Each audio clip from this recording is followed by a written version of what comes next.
તરીકા છે analysis of knowledge અને four holistic development. કોના માટે? તો બાળકનો સર્વાંગી વિકાસ થાય. શિક્ષણનો હેતુ શું છે?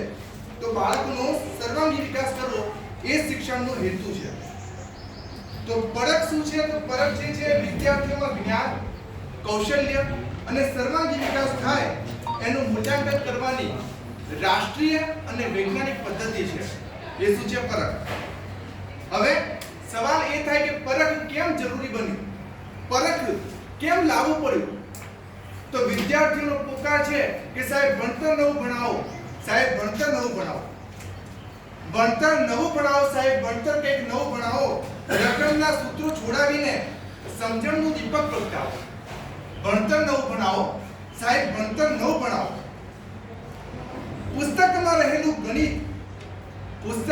રહેલું ગણિત જીવન સાથે જોડીને પણ સમજાવો.